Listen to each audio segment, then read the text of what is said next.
아니하면 아버지 이것이 무슨 뜻인지 그리고 오늘 나에게 어떠한 말씀인지 알 수 없사오니 성령 하나님 이 시간 지혜와 또 계시의 영으로 함께하여 주셔서 하나님 아버지 이 말씀이 우리의 삶이 되는 그날까지 아버지 우리를 가르쳐 주시고 깨우쳐 주시기를 간절히 원하오며 거룩하신 예수님의 이름으로 감사하며 기도드리옵나이다. 아멘.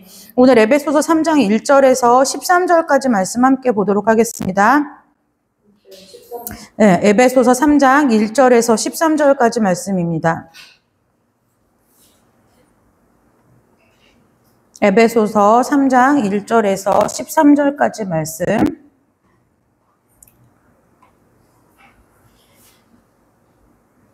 네. 다 찾으셨으면 한 절씩 교독해서 읽겠습니다. 이러므로 그리스도 예수의 일로 너희 이방인을 위하여 갇힌 자 된 나 바울이 말하거니와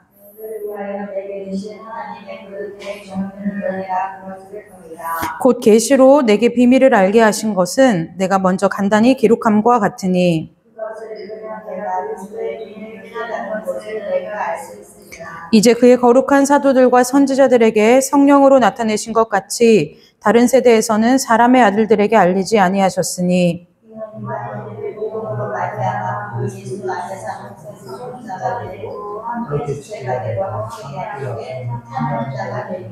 이 복음을 위하여 그의 능력이 역사하시는 대로 내게 주신 하나님의 은혜의 선물을 따라 내가 일꾼이 되었노라.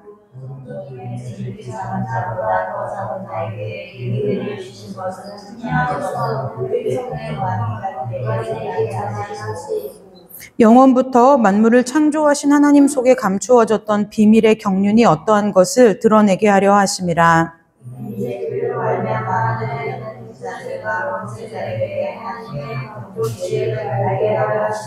곧 영원부터 우리 주 그리스도 예수 안에서 예정하신 뜻대로 하신 것이라.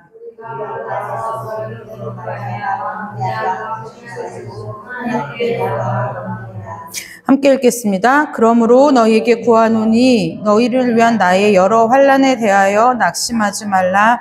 이는 너희의 영광이니라. 아멘. 네, 오늘부터는 에베소서 3장을 시작하도록 하겠습니다.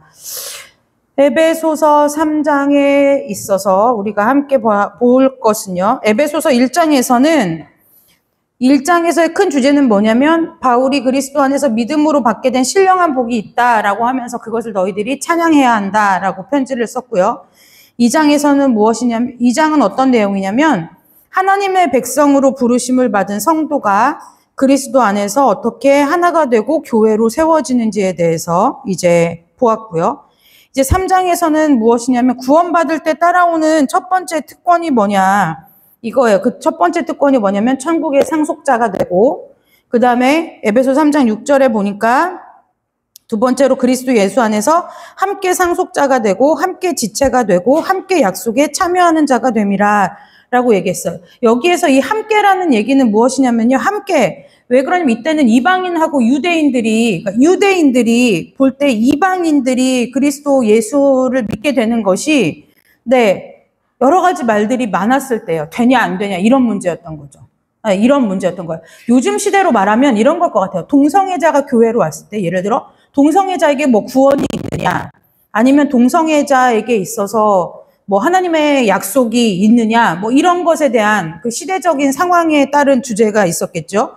그것처럼 오늘 이 에베소서 함께 읽은 3장 1절에서 13절의 말씀을 가지고 우리 사도 바울을 통해서 배워야 되는 것이 알아야 되는 것 이것이 무엇이냐면 하나님의 구원의 경륜이 무엇인가예요. 말이 어렵죠. 하나님의 구원의 경륜. 자, 3장 1절에 볼까요?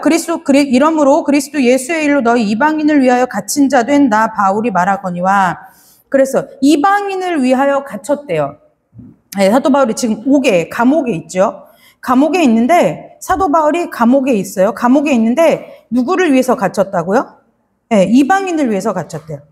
이방인을 위해서 갇혔다는 거예요. 그리고 아까 3장에 우리가 함께 읽은 말씀에도 보면은 무엇이라고 얘기했느냐면 3장 8절에 모든 성도 중에 지극히 작은 자보다 더 작은 나에게 이 은혜를 주신 것은 측량할 수 없는 그리스도의 풍성함을 이방인에게 전하게 하시고 네, 영원부터 만물을 창조하신 하나님 속에 감추어졌던 비밀의 경륜이 어떠한 것을 드러내려 하심이라. 그러니까 사도 바울이 자기의 부르심이 어떤 건지를 알았어요.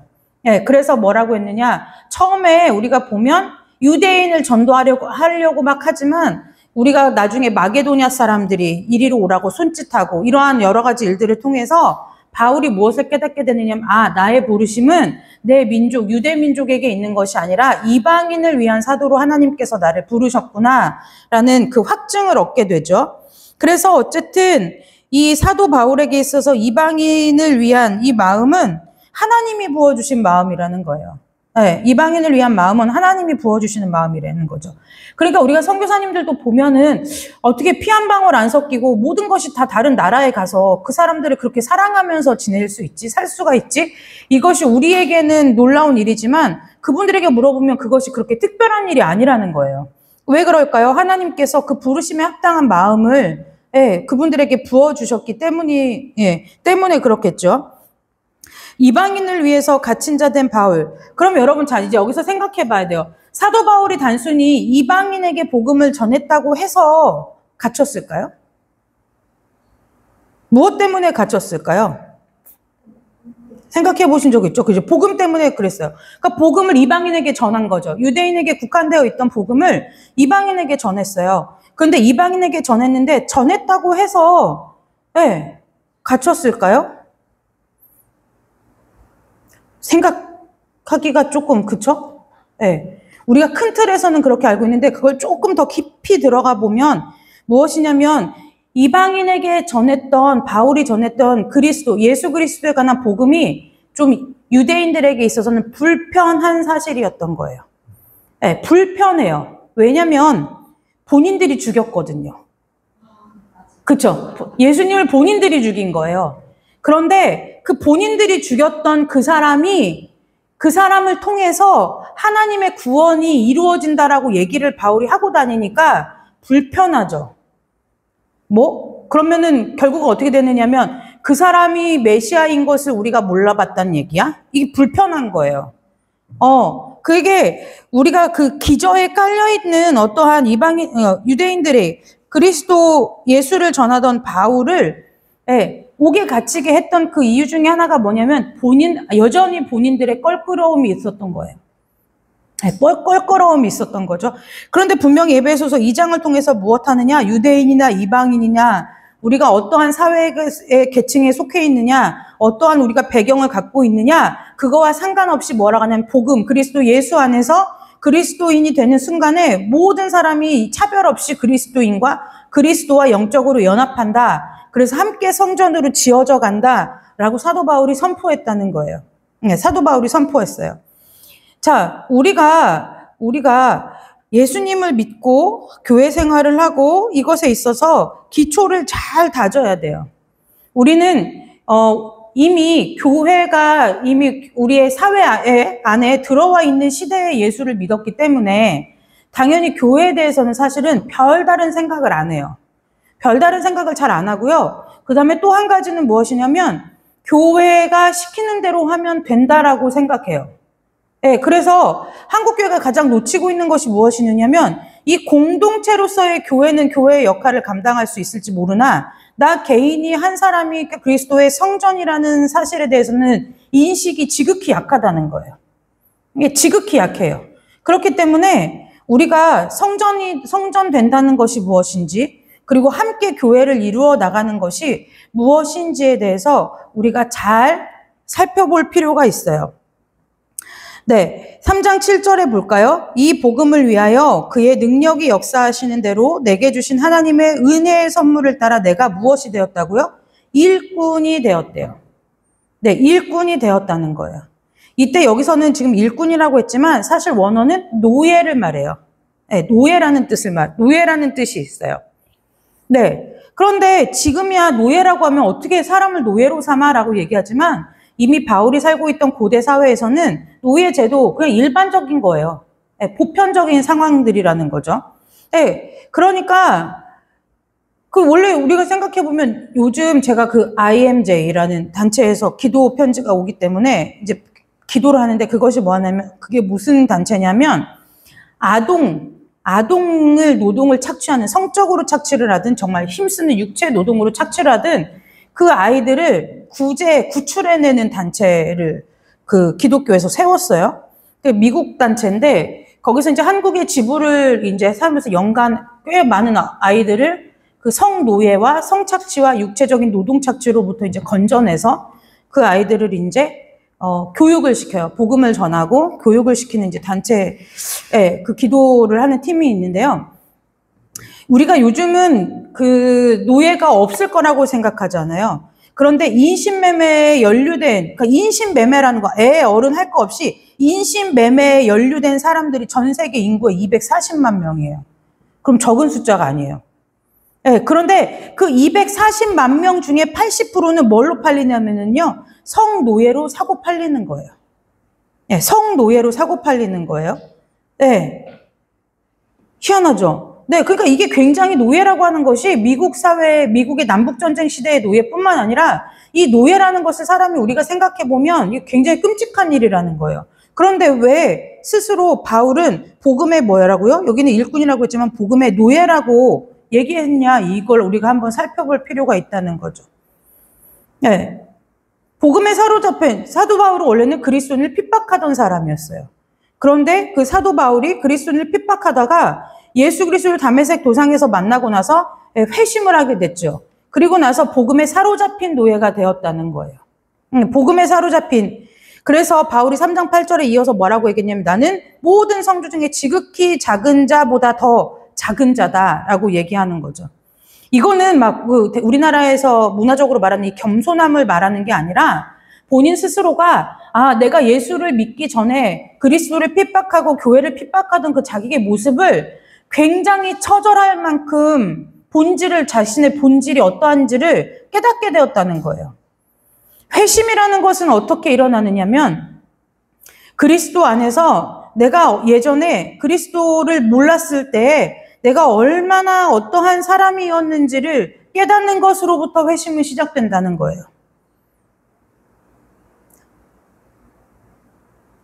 우리도 마찬가지죠. 예전에 교회를 대적했다거나, 예전에 교회를 핍박했다거나, 예전에 나보다 먼저 믿었던 가족들을 핍박했던 그 자기의 과오나 그 잘못이 생각났을 때, 그럴 때 내가 오늘 이 자리에서 하나님을 예배하는 그 예배의 은혜가 얼마나 큰지를 깨닫는 것, 공감하는 것처럼 바울도 왜 스스로를 지극히 작은 자보다 더 작은 자라고 여겼냐? 원수도 그런 원수가 없는 거죠. 괴수. 그래서 바울이 말하면 괴수 중에 괴수라고 얘기하죠. 그게 회심의 처음이라는 거예요. 그래서 그런 나를 하나님께서 부르셔서 측량할 수 없는 그리스도의 풍성함을 이방인에게 전하는 일을 맡기셨다는 거예요. 이 측량할 수 없는 그리스도의 풍성함이라고 하는 것은 무엇이냐? 우리가 앞서 에베소서 1장에서 봤던 것처럼 그리스도 안에서 주어지는 신령한 복이 무엇인지를 이방인들에게 전하고 가르치는 일, 이것이 자기의 사명이라고 생각했다는 거예요. 바울을 통해서 하나님께서 하시고자 했던 그 일이 무엇이었느냐? 이방인에게 무엇을요? 아무 조건과 대가 없이 그리스도의 그 풍성한 은혜와 신령한 복을 전하는 일, 그것을 바울에게 하나님께서 맡기셨다는 거죠. 저와 여러분이 이제 명절을 맞이하면서 분명히 믿는 사람과도 만날 것이고 믿지 않는 사람들과도 만날 것인데, 우리가 믿는 사람을 만나든 믿지 아니하든 사람을 만나든 간에 저와 여러분을 통해서 무엇이 드러나야 되느냐? 저들을 향한 그리스도의 사랑과 하나님의 계획하심이 드러나야 된다는 거예요. 그런 삶이 되시기를 주님의 이름으로 축복합니다. 그리스도의 복음의 중심에는 예수 그리스도의 십자가가 있어요. 예수님의 십자가가 있어요. 이 복음이 여기에 이 십자가의 복음 앞에서 우리가 이 십자가를 경험하고 나면 하나님의 계획, 3장 10절 11절로 3장 10절 11절에 보면 이는 이제 교회로 말미암아 하늘에 있는 통치자들과 권세들에게 하나님의 각종 지혜를 알게 하려 하심이니 곧 영원부터 우리 주 그리스도 예수 안에서 예정하신 뜻대로 하신 것이라 라는 이 하나님의 각종 지혜에 대해서 교회를 통해서 하나님께서 드러내기 시작하신다는 거예요. 자, 그래서 우리가 오늘 여기서 함께 볼 것은 교회로서 우리, 저와 여러분에 있어서 신앙이 어떻게 가야 되느냐는 거죠. 어떻게 서야 하느냐는 거예요.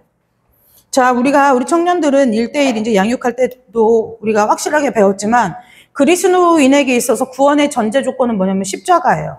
십자가가 반드시 있어야 돼요. 십자가 없는 구원이 있을 수가 없어요. 네, 그런데 여러분, 십자가 사건이 예전에, 자, 보세요. 이 십자가는 사실은 그렇게 그 십자가 자체가 거룩하지 않아요. 네, 십자가가 왜 거룩하지 않냐면, 십자가는 사실은 그 고대 로마 시대에 사용을 하는 여러 가지 방법 중에 하나였어요. 처형 방법 중에 하나였죠. 그런데 우리가 왜 이렇게 십자가 하느냐? 이 십자가에 달리신 그분 때문에 그러는 거예요. 네, 우리가 알다시피 예수님이 십자가에 못 박혀 달려 돌아가실 때 좌우에도 십자가에 같이 죽은 사람들이 있죠. 그것처럼 우리가 십자가에서 달려 돌아가신 그 예수님 때문에 우리가 십자가를 기억하는 거예요. 그러니까 우리는 십자가라고 하면은 누구를 떠올리냐면 예수님을 떠올리죠. 네, 그리고 예수님이 십자가까지 이렇게 십자가에 죽으신 것은 잘 생각해 보세요. 그냥 사람의 일반적인 죽음과 별반 다르지 않아요. 별반 다르지 않죠.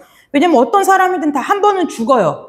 그러니까 늙고 기운이 지나여 죽든지 뭐 사고로 죽든지 예수님의 처형 방법처럼 죄인으로서 차명을 당하든지 어떻든 죽어요. 그런데 여기까지는 보편, 지극히 일반적인 인간의 모습과 삶을 마치는 방식이 별반 다르지 않아요. 그런데 십자가에서 이 사건이 갈리는 지점은 뭐냐면 십자가 뒤에 무엇이 있다는 거예요? 부활이 있다는 거예요. 그래서 교회는 반드시 부활 신앙을 공동으로 고백해야 돼요. 네, 그냥 고난주간 지나 부활주일에 즐겁도다 이날 세세 할 말 하면서 찬송 부르다가 달걀 까먹는 그것이 부활주일이 아니라는 거예요. 예수님이 십자가에 달려 돌아가신 이유는 무엇 때문이냐면 부활을 준비하기 위한, 부활을 하기 위한 전 단계로서 십자가가 존재하죠. 그러니까 십자가의 완성은 어디서 일어나느냐? 부활에서 일어나는 거예요. 그러니까 저와 여러분이 십자가 사건을 우리가 믿음으로 고백하고 회심을 경험할 수 있어요. 아, 내가 전에 이랬던 자였구나. 이제 내가 예수님께서 나를 위하여 십자가에 돌아가셨구나. 라는 것까지 믿을 수 있는데 우리의 신앙이 반드시 어디까지 옮겨와야 되냐면 이 부활의 신앙까지 옮겨와야 된다는 거예요. 네, 부활의 신앙까지 옮겨와야 돼요. 왜요? 왜 그럴까요? 여러분 십자가에서 죽은 사람 중에 부활한 사람이 없어요. 부활했다는 것은 무엇이냐면 다시 살아나서 부활의 조건이 있죠. 조건인데 일단 한 번 죽어야 돼요. 네, 부활의 조건은 뭐냐? 1번, 일단 한 번은 죽어야 돼요. 2번, 네, 그 다음에 두 번째 조건은 뭐냐면 살아나서 계속 죽으면 안 돼요. 네, 계속 죽으면 안 돼요. 엊그제 우리 전도사님이랑 1대1 양육하면서 제가 그랬어요. 나사로가 나온다. 나사로 성경이 분명히 뭐라고 기록했냐면 죽은 지가 나흘이나 돼서 썩은 내가 폴폴 납니다.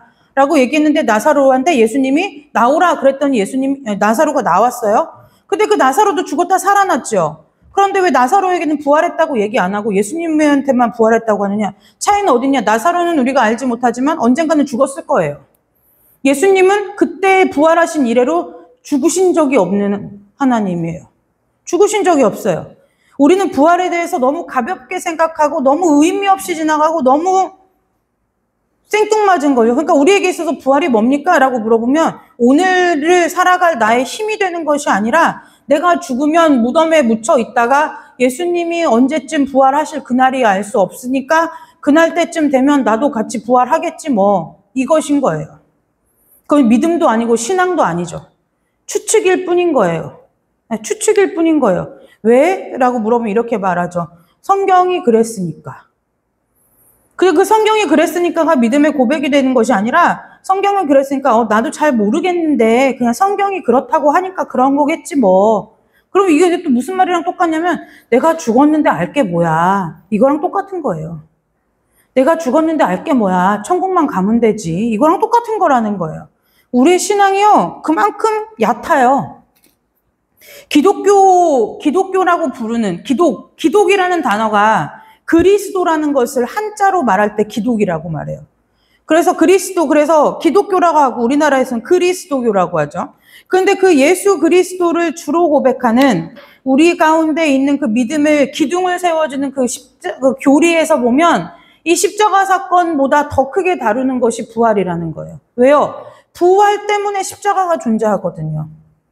그러니까 단순히 이것이 우리가 이 땅에서 육신 장막 벗고 나이 먹어서 죽어서 어디선가 누워 있다가 하나님 예수님이 다시 부활할 때 나도 부활한 몸으로 일어날 거야 라는 아주 막연한 먼 데 있는 사실이 아니라는 거예요. 우리는 이 부활을 이미 경험했어요. 언제 경험했느냐면요. 세례를 통해서 경험했어요. 예수님과 함께 죽고 예수님하고 다시 살았다는 거예요. 세례의 고백은 그거예요. 그러니까 이제 나는 예전의 나로 살 수 없는 존재가 된 거예요. 내가 나를 볼 때 아무리 모양새가 똑같고 성질머리가 안 변한 것 같고 아까 오전 예배 설교한 그 말투도 안 변한 것 같고 뭐 내 주변의 환경 뭐 하나 티끌 하나 변한 거 없는 것 같아 보여도 무엇이 바뀌었느냐? 예수님이 나와 함께 죽고 예수님과 함께 살아났다는 이 사실이 변한 거예요. 사실이 변한 거예요. 사실이 변했다는 것을 인지하는 걸 우리는 믿음이라고 불러요. 근데 이 믿음은 반드시 무엇을 동반하느냐면요. 믿음은 반드시 무엇을 동반하냐면 사랑을 동반해요. 그래서 믿음과 사랑은 동전의 앞뒷면 같은 거예요. 여러분 잘 보세요. 여러분들이 누구를 사랑한다고 하는 것은 그 사람을 믿는다는 얘기예요. 네, 믿는다는 얘기예요. 자, 남자와 여자가 만나서 결혼하죠? 그 사람이 어떤 사람인 줄 알아요? 그렇지 않을까요? 어떤 사람인 줄 알아요? 네, 어떤 사람인 줄 알아요? 제가 목사님을 이제 제가 이게 봤잖아요? 어려서부터 봤잖아요. 같은 교회에서 자랐으니까요. 그랬는데도요, 살면서 보면 이런 면이 있나 하는 부분들이 많아요. 그쵸? 네. 근데 믿음은 절대적인 사랑을 동반하는 일인 거예요. 여러분, 정말 이런 뉴스, 이제 한참 전에 그런 뉴스를 봤어요. 한 남자와 한 여자가 만났어요. 근데 이 남자가 이 여자한테 스킨십도 안 하고, 그러면서 나는 너와 함께 신혼 첫날 밤까지 너의 순결을 지켜주고 싶다. 이러니까 이 여자가 얼마나 남자한테 고마웠겠어요? 그래서 신혼 첫날 밤 이제 신혼여행 갔어요. 밤에 숙소에 들어갔어요. 남편 발목에 전자발찌가 채워져 있는 거예요. 극단적인 예이긴 하지만 우리가 사람에 대해서 다 알 수 있을까요? 남자와 여자가 만나서 결혼하면서 저 남자가 누군지, 저 여자가 누군지 알 수 없는데 알 수 없는 사람끼리 만나서 나머지 인생을 이 땅에서 걸어버리고 사는 거예요. 이것이 하나님 없이 가능하다고요? 그러니까 엄청 용감한 거죠. 둘 중 하나에 무식하거나 용감하거나. 네, 무식하거나 용감하거나.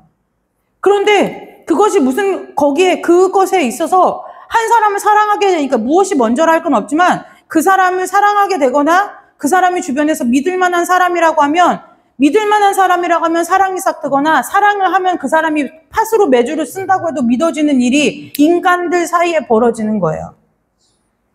벌어져요.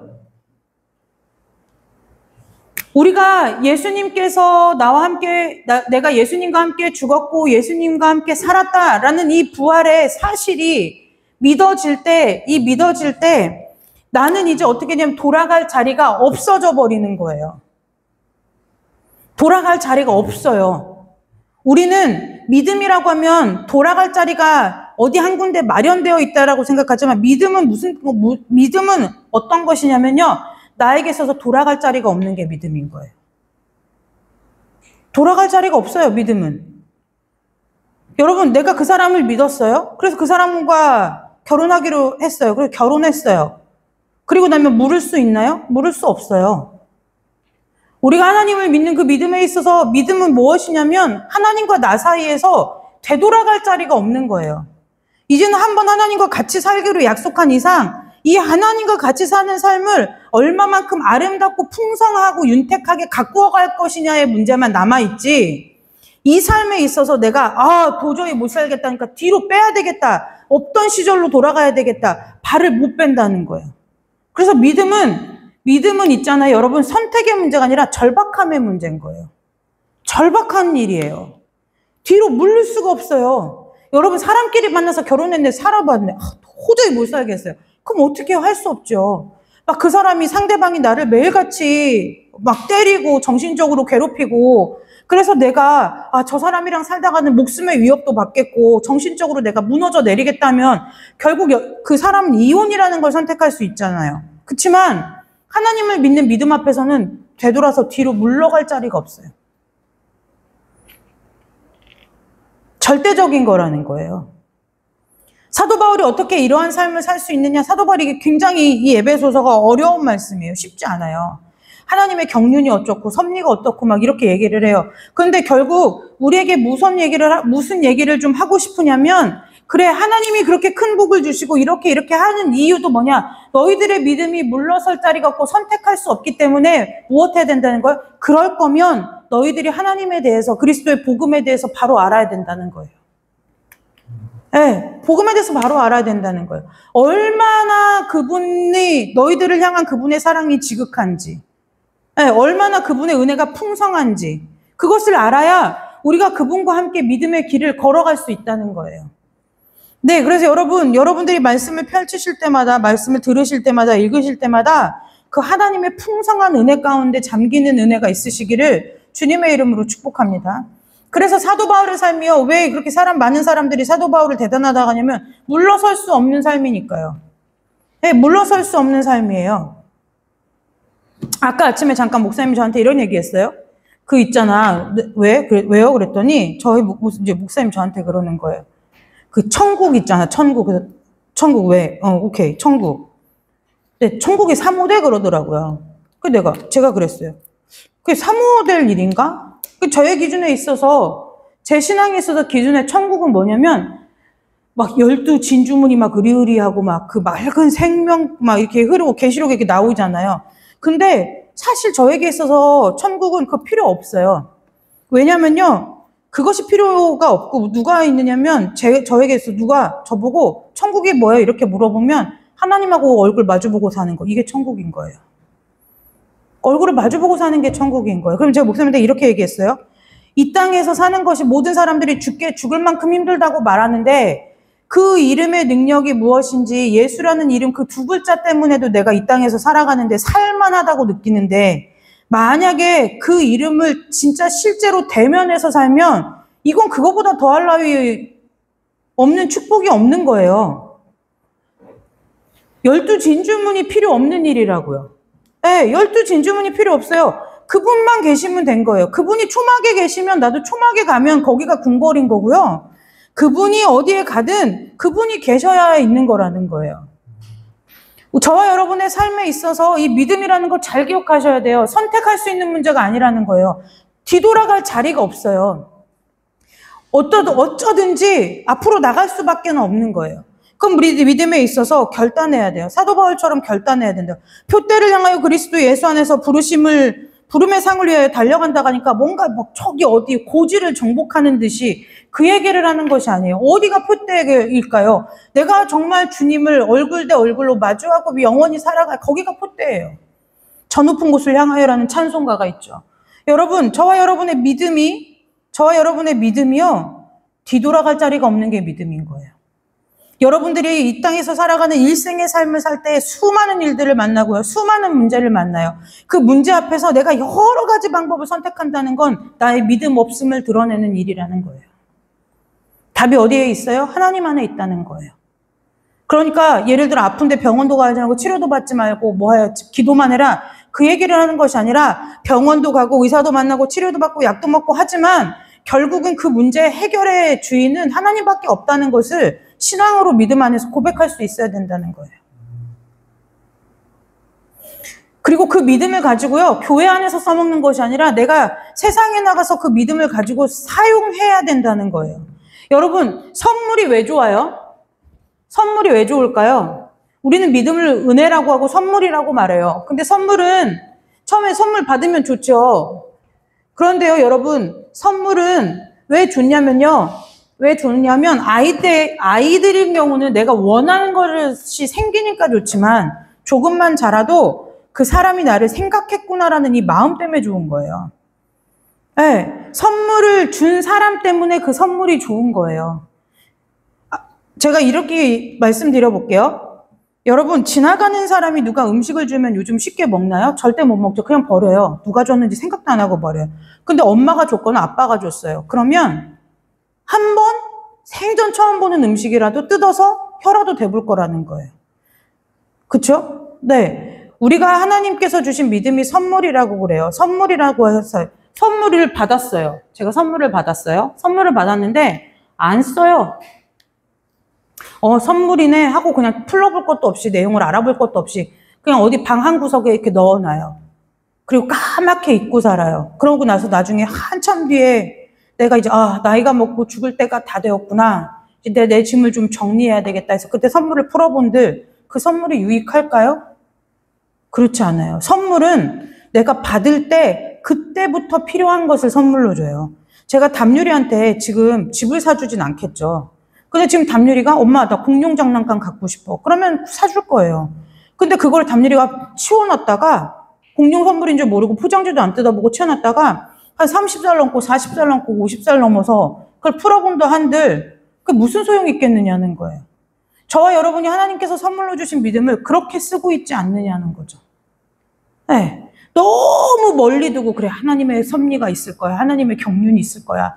라고 하고 그냥 나 그것만 있을 거야 라고 저 멀리서 아주 추상적이고 피상적으로 생각하면서 이 땅에서의 살아가는 매일의 삶은 내 가치관과 내 생각과 내 의지와 감정대로 살거나 아니면 하나님이 모든 것을 다 알고 계신다고 하고 하나님 친밀하시니까 하나님 매일 매 순간만 하나님 이거 할까요? 저거 할까요? 좌로 갈까요? 우로 갈까요? 오른쪽으로 갈까요? 뒤로 갈까요? 맨날 이것만 물어보느라 그 크신 하나님의 섭리를 보지 못하고 살거나 둘 중 하나밖에 못 살지 않느냐는 거예요.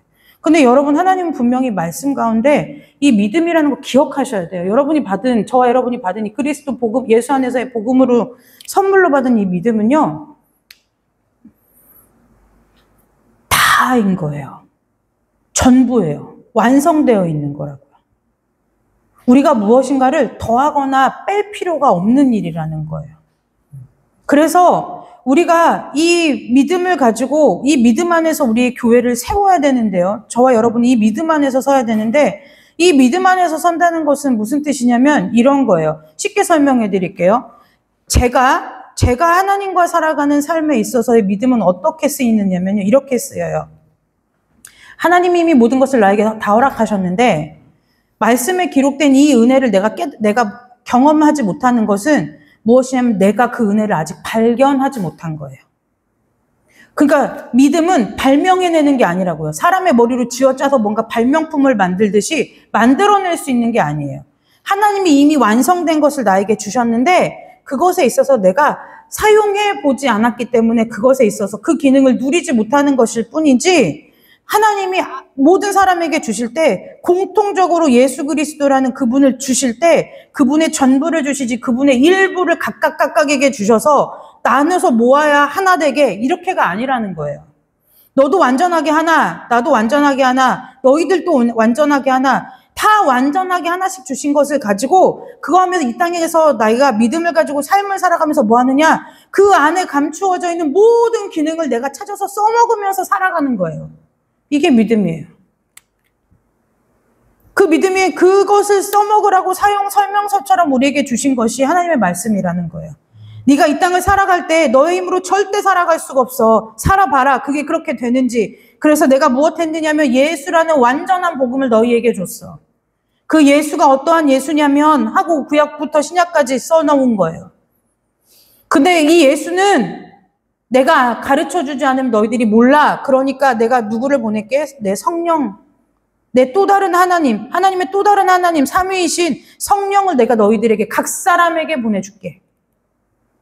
그리고 그걸 가지고 그분과 함께 뭐 하는 거예요? 너에게 주어진 일상의 삶을 살아내라는 거예요.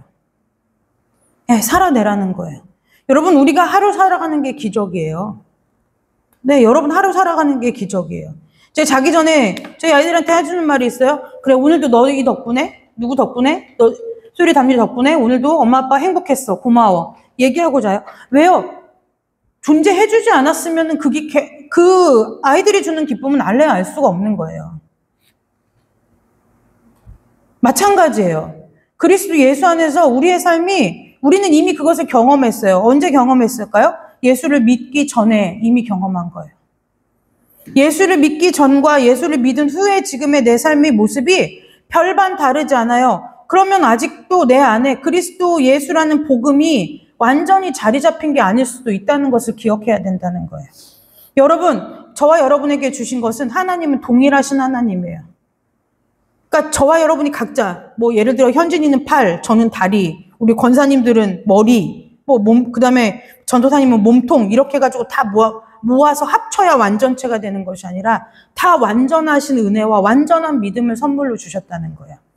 세상은 늘 뭐라고 얘기하나요? 뭐라고 얘기할까요? 믿음이 적어서. 믿음이 적어서. 제가 믿음이 적어서요. 근데 여러분 그게 아니라요. 믿음이 적은 것이 아니라 내가 미처 아직 발견하지 못한 거예요. 네, 미처 발견하지 못한 거예요. 미처 발견하지 못한 거예요. 제가 예전에 초등학교 때 소풍을 가면 옛날에는 보물찾기라는 걸 꼭 했어요. 저는 보물찾기를 할 때 동기부여가 안 돼요. 왜냐면 상품이 우리 집에서 다 파는 거예요. 연필, 지우개, 뭐 공책 이런 거니까 우리 집에 없는 거여야 뭐 좀 새로운 거를 받아야 되겠다라는 이 열심을 낼 수 있잖아요. 근데 저희 엄마가 따라와서 그래. 아니 너는 왜 안 찾고 그러니? 다 저거 우리 집에 있는 거야. 왜요? 돈 안 줘도 거저 얻을 수 있는 건데 굳이 힘써서 애써서 찾을 필요가 없는 거예요. 그래서 제가 어떻게 하냐? 이제 찾죠. 제가 하도 못 찾으면 능력이 없어서 우리 선생님들이 못 찾는 줄 알고 저보고 옆구리 찔러 맨날 해마다 못 찾으니까 야, 너 그러다가 졸업 전에 한번 찾아는 보겠냐 해놓고 저희 5학년 때 담임 선생님이 저기 나뭇가지 사이에 가보면 있다고 알려주는 거예요. 그럼 저 가보면 있죠. 숨긴 사람이 답을 알려주는데 못 찾겠어요? 있어요. 그럼 있으면 찾아서 제가 누구 주냐면 우리 집에서 우리 반에서 형편 제일 어려운 친구 주는 거예요. 야, 너 이거 갖다 쓰라. 이게 좋은 거라고. 왜요? 선생님이 좋은 거 알려주지 비싼 거 알려주지 싼 거 안 알려주거든요. 그러면 갖다 주는 거예요. 야, 너 이거 갖다 쓰라고. 갖다 쓰라고. 너 이거. 그럼 걔랑 저랑 너 펼쳐봐. 너 몇 등이야? 그럼 걔가 미안하니까 야, 그럼 내 거 너 줄게. 그럼 야, 펼쳐봐. 그럼 펼쳐보면 제게 크거든요. 그러면 바꾸는 거예요. 왜요? 근데 여러분 우리가 믿음과 복음에 있어서 그런 거예요. 하나님이 이미 보물을 우리에게 주셨어요. 네. 오늘 제가 왜 이 내용을 막 하나님의 지혜가 무엇인지 경륜이 무엇인지 섭리가 무엇인지를 왜 길게 설명하지 않느냐면 여러분 어려워요. 네. 섭리와 경륜 이것을 아는 것보다 정말로 하나님께서 우리에게 주신 그 믿음의 풍성함이 얼만큼 어떠한 것인지를 우리가 삶에서 경험하고 살아야 된다는 거예요. 여러분 기억하셔야 돼요. 무엇을요? 완전한 믿음을 주셨어요. 네. 그래서 누군가가 아니면 뭐 예를 들어 설교할 때 주의 종들이 아니면 사단이 아니면 내가 내 자신을 볼 때 내가 내 자신에게 믿음 없다라는 마음이 들고 생각이 들면 그것은 예수 이름으로 내쫓으세요. 네, 믿음이 적은 게 아니에요. 다만 무엇을 못했다고요? 그 믿음을 가지고 내가 일상생활 가운데 삶 가운데 그 믿음을 활용해서 살아내지를 못한 삶이 있을 뿐이라는 거예요. 저는 여러분이 이 땅에서 각자 하나님께서 얼마만큼의 시간을 허락하셨는지 다 알 수 없어요. 그러나 죽기까지 주님 앞에 서는 그날까지 하나님께서 주신 이 믿음을 가지고 예수 그리스도의 삶을 따라서 삶을 살아내는 은혜가 있으시기를 주님의 이름으로 축복합니다. 네, 그래서 아까 오전 예배 때도 뭐 삶은 말로 행동으로 나타난다 이렇게 얘기했지만 그것 때문에 그러는 거예요. 그것 때문에 그러는 거예요. 제가 이렇게 얘기해요. 제가 정말 극히 드물어요. 감정적으로 휘둘리는 일이 극히 드문 사람이에요. 네, 감정적으로 휘둘리는 일이 극히 드물어요. 그러니까 저희 딸이 뭐라고 얘기하냐면 엄마는 사람이 아니지 이렇게 얘기할 정도예요. 네, 엄마는 사람이 아니지 얘기할 정도인데요. 왜 휘둘리지 않느냐면요. 제 감정보다 하나님의 말씀이 앞서요. 근데 그게 제가 그럼 처음부터 그랬냐? 아니요. 저 20대 때 혈기 왕성했어요. 여기 사도 바울이 죽이러 가잖아요. 저도 만만치 않았어요. 네. 왜요? 이 하나님의 일이라면 물불을 안 가리던 때가 있었어요. 네. 그랬는데요, 여러분. 하나님께서 그것도 들어 쓰시다 보니까 무엇을 가르치시냐? 꼭 그 방법만 있는 게 아니더라는 걸 하나님 가르치시더라는 거예요. 그런데 오늘 저와 여러분이 함께 다시 한번 생각해 보아야 할 것이 무엇이냐? 제가 오늘 저의 삶에서 그래서 저는 이런 사람입니다. 이 얘기를 하는 것이 아니라 왜 감정이 휘둘리지 않느냐? 하나님의 말씀이 우리보다 앞서지 않더라는 거예요. 하나님의 말씀 앞이면 우리의 감정도, 우리의 논리적인 사고도, 우리의 이성도 다스려지더라는 거예요. 근데 우리는 무엇을 믿고 사냐면 하나님의 말씀이라 하더라도 그게 그럴 수 없어를 믿고 사는 거예요. 그러다 보니까 여전히 성질내고 여전히 화내고 짜증내고 불평하고 불만하고 살아가는 거죠. 근데 성경은 뭐라고 말하냐면 너희에게 준 믿음은, 너희에게 준 그리스도는 완전해. 뭘 더하거나 뺄 것이 없어. 그러니까 내 하나님이 그러시지 않는다고 하면 나도 그럴 수 없어. 이것이 우리의 인생에 큰 법칙으로 성립되어 있어야 되는 거예요. 큰 법칙으로 성립되어 있어야 되는 거예요. 그래서 제가 지금까지 아이들한테 손을 대거나 정말 상스러운 욕을 하거나 막말을 해본 적이 없어요. 그게 여러분 사람인 저에게 있어서 가능한 일이야, 불가능한 일이라는 거예요. 그런데 문제는 뭐냐? 제가 제 안에 저를 붙들고 있는 것이 마태복음 몇 장 몇 절의 말씀이다 이것이 아니라 하나님이 나를 그렇게 대우하지 않으셨기 때문에 나도 그들을 저렇게 대우할 수 없다라는 이 진리가 서 있기 때문에 그래요. 하나님이 나를 존귀하게 여기시면 그 존귀함을 받은 나는 그 어느 누구에게도 그렇게 할 권리가 내게 없다는 것을 너무 뼈저리게 느끼고 살기 때문에 그렇다는 거예요. 여러분, 복음은 먼 데 있는 게 아니에요. 복음은 먼 데 있는 게 아니에요. 그래서 예를 들어 목사님하고의 의견이 트러블이 있을 때도요. 제가 극한의 말을 하지 않는다고 했잖아요. 극한의 말이라는 건 인신공격적인 발언을 말하는 거예요. 사람이 어떻게 그래요? 이런 말이라든지 당신 어머니 아버지한테서 뭘 배웠어요? 이런 말 안 해요. 왜요? 어느 이 세상에 존재하는 모든 영혼들이, 모든 사람들이 지금 이 모습 이대로 살고 싶어서 사는 사람이 아무도 없어요. 아무도 없는 거예요. 우리가 복음의 안에 들어왔으니까 하나님의 은혜로 살아가고 하나님의 허물을 덮어주셔서 사는 것이지 우리가 완전하고 온전하기 때문에 이 모습으로 사는 게 아니라는 거예요. 까발려지기로 말하면 더할 나위 없이 까발려질 수 있는 인간이라는 것을 우리가 그리스도의 복음 앞에서 깨닫기 때문에 그래요. 그리스도의 복음 앞에서 괜찮을 수 있는 사람이 여기 아무도 없잖아요. 아무도 없잖아요. 저도 살아온 시간과 여러 가지 그 세상의 가치관을 따라서 말을 하다 보면 말할 것이 왜 없겠어요? 그렇지 않을까요? 목사님도 마찬가지일 거예요. 그래서 제가 얘기했잖아요. 우린 결혼기념일 아침에요. 서로에게 또 1년 살아줘서 되게 고맙습니다라고 서로가 서로한테 인사를 하는 거예요. 버텨주니까 살죠. 서로 어떻게 살겠어요? 근데 그것이 다 어디에서 나오느냐? 하나님이요. 예수 그리스도의 그 십자가의 복음이요. 저는 여러분들의 삶 가운데 이 예수 그리스도의 십자가의 풍성한 은혜가 여러분들의 삶을 통해서 아주 아름답고 풍성하고 눈에 띌 정도로 열매 맺기를 바라요. 좀 보여졌으면 좋겠어요. 여러분들을 통해서. 예수 믿는 게 이렇구나. 예수 믿고 사는 것이 이렇구나. 드러났으면 좋겠어요. 제가 어제 머리를 오랜만에 하러 갔어요. 그때 우리 선생님 머리를 계속 이제 우리 식구들 머리를 다 해주신 선생님이 저보고 이래요. 재밌대요. 그래서 뭐가요? 그랬더니 그냥 오실 때 보면 식구들이 되게 재밌어 보인다는 거예요. 좋아 보인대요. 그래서 결혼하고 싶어진대요. 빨리 가라 그랬어요. 빨리 가요. 그랬더니 간다고 다 되나요? 그래서 그치 간다고 다는 안 돼. 근데 빨리 가요. 그때 뭐라고 하냐면 어떻게 해야 재밌게 살아요? 그러더라고요. 어떻게 해야? 그랬더니 뭐라냐면 제가 그랬죠. 예수 믿어요. 제가 그랬어요. 예수 믿고 살아요. 우리는 왜냐면 저희 직업이 뭔지를 아니까요. 그래서 제가 그랬어요. 우리가 직업이 그거라서 교회 가라고 얘기하는 것이 아니라 예수를 믿어보라고. 예수 믿고 살면 정말 똑같은 우리가 사는 거 별반 다르지 않다고. 다 다른데 무엇 하느냐면 보는 시선이 다르고 생각하는 가치관이 다르기 때문에 우리가 이렇게 살 수 있는 거라고. 그렇게 얘기를 했거든요. 근데 여러분, 저와 여러분의 삶을 통해서 이번 명절 연휴 한 주간 동안 남을 만나든 친척을 만나든 여러분들의 일주일의 한 주간의 삶 가운데서 이 그리스도의 풍성한 은혜가 흘러넘치시기를 주님의 이름으로 축복합니다. 네, 이제는 나타나야 돼요. 이제는 빛을 발해야 돼요. 네, 교회 안에서만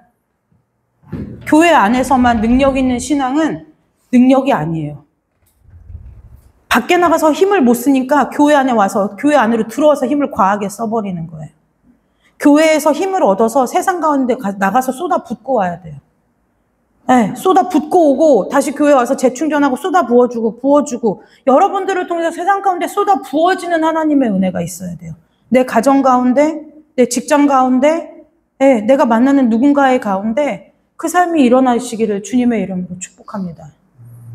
그래서 저와 여러분이 이제는 무엇을 하나님 앞에 고민하고 기도하며 사느냐, 내가 어떤 삶을 살아야 하나님 앞에서 예수 그리스도를 증거하면서 살 수 있을까를 고민하는 은혜가 있으시기를 주님의 이름으로 축복합니다.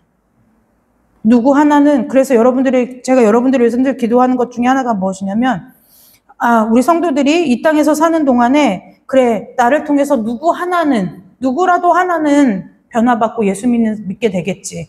라는 것이 여러분들의 삶 가운데 경험되어지고 보여져야 돼요. 그 은혜가 저와 여러분을 통해서 있으시기를 주님의 이름으로 축복합니다. 명절 한 주 은혜 가운데 잘 보내시고요. 네, 여러분 언제 어디에 계시든지, 누구를 만나시든지, 어떠한 상황 가운데 있으시든지 하나님이 여러분과 함께 하신다는 것을 기억하시고 그리스도인으로서 한 주간을 사시기를 주님의 이름으로 축복합니다. 기도하겠습니다. 하나님 아버지 감사합니다. 언제 어디서 무엇을 하든지 누구를 만나든지 어떤 상황 가운데 있든지 하나님 우리의 삶이 주님을 드러내는 삶이 되기를 원합니다. 주님을 부끄럽게 드러내기보다는 주님께 기쁨과 감사함을 올려드리는 삶이 되기를 원합니다. 아버지 우리를 세우신 그 자리에서 우리와 만나게 하신 그 사람들을 향하여 아버지 우리가 그리스도 예수 안에서 내어줄 믿음이 있게 하시고 쏟아부을 사랑이 있게 하시고 권면할 말씀이 있게 하셔서 하나님 아버지 나도 살고 남도 살리는 일에 쓰임받는 그리스도인의 증인된 삶을 살 수 있도록 우리 귀한 성도들을 축복하여 주시옵소서. 아버지 흩어져 있는 모든 시간 가운데 주님께서 함께하여 주셔서 하나님 아버지 우리의 삶이 날마다 어디에 있든지 주님을 향하여 있게 하시고 주님과 함께 살게 하시고 주님께로 시선을 고정시키고 아버지 살아가는 삶이 될 수 있도록 두 손 들어 축복하여 주시기를 간절히 원하오며 거룩하신 예수님의 이름으로 감사하며 기도드리옵나이다. 아멘. 하늘에 계신 우리 아버지여 이름이 거룩히 여김을 받으시오며 나라의 마옵시며 뜻이 하늘에서 이루어진 것 같이 땅에서도 이루어지리이다. 오늘 우리에게 일용할 양식을 주옵시고 우리가 우리에게 죄진 자를 사하여 준 것 같이 우리 죄를 사하여 주옵시고 우리를 시험에 들게 하지 마옵시며 다만 악에서 구하옵소서. 대개 나라와 권세와 영광이 아버지께 영원히 있사옵나이다. 아멘. 네, 2부 예배 마치도록 하겠습니다.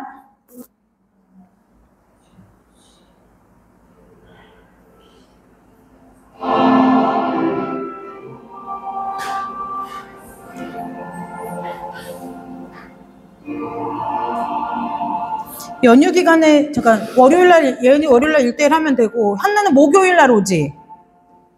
목요일날 오지? 그러니까 목요일은 쉬어. 그러니까 목요일은 쉬어. 너 목요일날 저녁 때 오는 거 쉬라고. 연휴니까. 그래야 마음이 안 급하게 오지. 안 그러면 시간 맞추려면 마음이 쫄리잖아.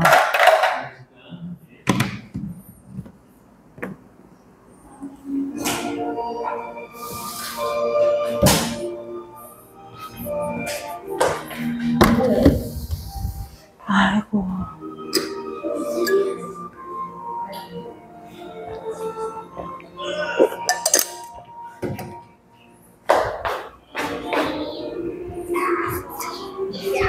좀 이따 바로 가도 돼?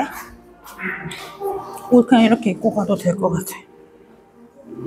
걸어 올라가기 힘들어.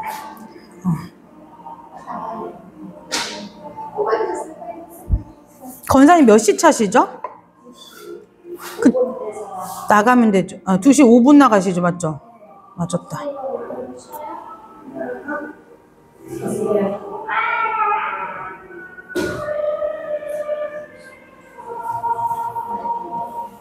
왜 해놨어? 응.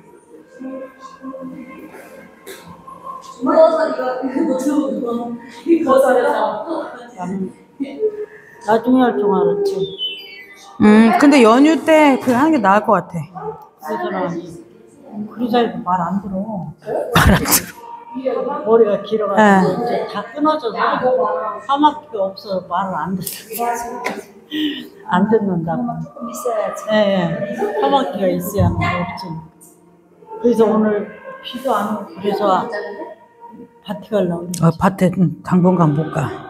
무서워서. 무서워. 무서워서 어떻게 가면 안 돼. 요새 같은 늙은이고 젊은 맞아요. 애고 먹고 가는 게 아니고 진짜 겁나 죽겠어요.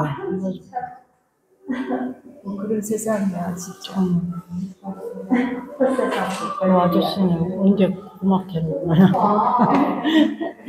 우리는 고구마 많이 없다며요. 우리 영분해야지. 우리는 더군다나 죽어가지고 이렇게 다시 심었거든. 그러니까 언제 개야 나는.